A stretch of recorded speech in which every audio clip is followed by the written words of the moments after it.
नमस्ते। आपका स्वागत है हमारी छोटी दुकान सीरीज में। हम आपके लिए ओडू सीखने का सफर आसान बनाएंगे ताकि आप अपनी दुकान के सारे काम आसानी से मैनेज कर सकें। चलिए सीधे आज के वीडियो पर चलते हैं। तो ये हमारा दूसरा वीडियो है इस प्लेलिस्ट का। इस वीडियो में हम ओडू का बेसिक आइडिया समझेंगे, जैसे कि ओडू कैसे काम करता है, ओडू के अंदर ऐप्स क्या होती हैं और कौन-कौन सी ऐप्स हम इस पूरी सीरीज में इस्तेमाल करने वाले हैं। साथ ही हम ओडू का लेआउट और स्ट्रक्चर भी देखेंगे ताकि जब आप पहली बार ओडू डैशबोर्ड खोलें तो आपको कंफ्यूजन ना हो। चलिए एक-एक चीज आराम से समझते हैं। सबसे पहले हम समझते हैं कि ओडू में ऐप क्या होती है और ये कैसे काम करती है। ये ऐप्स मोबाइल वाली ऐप्स जैसे बिल्कुल नहीं होती। ये ऐप्स ओडू के अंदर ही होती हैं और हर ऐप का एक अलग काम होता है। अब सोचिए, जब आप अपनी दुकान चलाते हैं तो काम भी अलग अलग होते हैं, जैसे स्टॉक या इन्वेंट्री मैनेज करना, सेलर्स से सामान खरीदना, कस्टमर्स को सामान बेचना और पेमेंट व बिल संभालना। तो ओडू में हर एक काम के लिए अलग अलग ऐप होती है, जैसे स्टॉक मैनेज करने के लिए इन्वेंट्री नाम की ऐप, परचेज और बिल्स मैनेज करने के लिए परचेज नाम की ऐप। इस तरह ओडू के अंदर हर काम के लिए अलग ऐप होती है, इसीलिए ओडू के फीचर्स को ऐप कहा जाता है। अब हम देखते हैं कि ओडू के अंदर कौन-कौन सी ऐप्स हम इस्तेमाल करने वाले हैं। वैसे तो ओडू में बहुत सारी ऐप्स होती हैं, लेकिन हम सिर्फ उतनी ही ऐप्स इस्तेमाल करेंगे जितनी हमारी दुकान के लिए ज़रूरी हैं। चलिए एक-एक करके ऐप समझते हैं। इन्वेंट्री ऐप का उपयोग हम अपनी दुकान का स्टॉक मैनेज करने के लिए करते हैं, यानी कितना सामान आया है और कितना बचा है, सब कुछ यही मैनेज होता है। पॉइंट ऑफ सेल ऐप से आप रोज़ाना कस्टमर्स को प्रोडक्ट्स बेचते हैं। बिलिंग और पेमेंट सब कुछ इसी ऐप से होता है। परचेज ऐप का उपयोग हम सेलर्स से सामान खरीदने के लिए करते हैं। परचेज ऑर्डर और सेलर के बिल्स सब यहीं मैनेज होते हैं। वेबसाइट ऐप की मदद से जो ऑर्डर ऐप की दुकान की वेबसाइट से आते हैं उन्हें मैनेज किया जाता है। ऑर्डर रिसीव करना, डिलीवरी प्रोसेस करना और पेमेंट देखना। एक्सपेंसेस ऐप से हम अपनी दुकान के सारे खर्चे मैनेज करते हैं, जैसे किराया, बिजली का बिल या कोई और खर्च। इन्वॉइसिंग ऐप से हम कस्टमर्स के इन्वॉइसेस और सेलर्स के बिल्स मैनेज करते हैं। यहीं से ये भी पता चलता है कि कौन सा पेमेंट अभी पेंडिंग है। इसी ऐप से बैंक और कैश अकाउंट भी मैनेज होते हैं। कॉन्टैक्ट्स ऐप में आपके सारे कस्टमर्स और सेलर्स की लिस्ट होती है। यहीं से आप देख सकते हैं कि किससे पैसे लेने हैं या किसको देने हैं।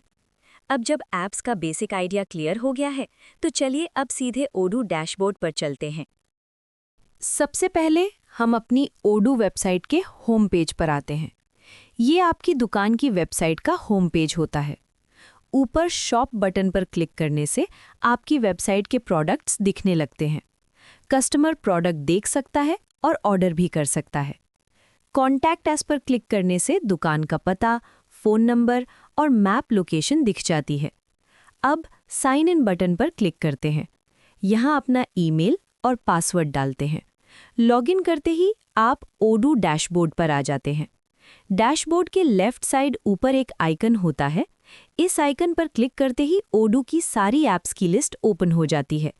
लेकिन हम सारी ऐप्स इस्तेमाल नहीं करेंगे, हम सिर्फ ये ऐप्स इस्तेमाल करेंगे: inventory, point of sale, purchase, website, expenses, invoicing और कॉन्टैक्ट्स। अब इन्वेंट्री ऐप पर क्लिक करते हैं। ऊपर ऐप का नाम दिख जाता है, इससे पता चलता है कि हम किस ऐप के अंदर हैं। लेफ्ट साइड मेन्यू होता है। इस मेन्यू में सिर्फ इन्वेंट्री से जुड़े ऑप्शन होते हैं। फिर प्रोडक्ट्स मेन्यू में प्रोडक्ट्स बटन पर क्लिक करेंगे। यहाँ आपको दुकान के सारे प्रोडक्ट्स की लिस्ट मिल जाती है। ऊपर सर्च बार होता है, यहाँ से आप प्रोडक्ट सर्च भी कर सकते हैं। यहाँ व्यू के आइकन होते हैं। जैसे ही लिस्ट व्यू सिलेक्ट करते हैं, प्रोडक्ट्स टेबल फॉर्मेट में दिखने लगते हैं। ऊपर कॉलम के नाम होते हैं और नीचे प्रोडक्ट्स की लिस्ट होती है। कॉलम वाले आइकन पर क्लिक करके आप तय कर सकते हैं कि कौन सा कॉलम दिखाना है और कौन सा नहीं। अगर आगे की वीडियो में कोई कॉलम दिखे लेकिन आपके ओडू में ना हो, तो इसी तरह टिक मार्क करके उस कॉलम को लिस्ट में जोड़ सकते हैं। अब फिर से ऐप्स वाले आइकन पर क्लिक करते हैं और कॉन्टैक्ट्स ऐप ओपन करते हैं। यहाँ भी ऊपर ऐप का नाम दिख जाता है। मेन्यू में सिर्फ कॉन्टैक्ट से जुड़े ऑप्शन होते हैं। व्यू के आइकन से आप एक ही लिस्ट को अलग-अलग तरीके से देख सकते हैं।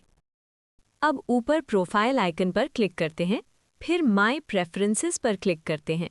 यहाँ आप अपना नाम, ईमेल और बाकी डिटेल्स देख सकते हैं। डिस्कार्ड पर क्लिक करके इसे बंद कर देते हैं। अब नोटिफिकेशन आइकन पर क्लिक करने से आपको नोटिफिकेशंस की लिस्ट दिख जाती है।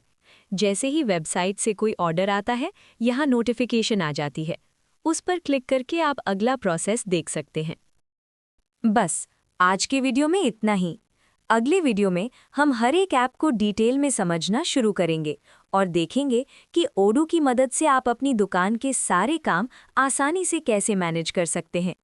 अगर वीडियो आपको पसंद आए तो लाइक ज़रूर करें और चैनल को सब्सक्राइब करना ना भूलें। मिलते हैं अगले वीडियो में। धन्यवाद।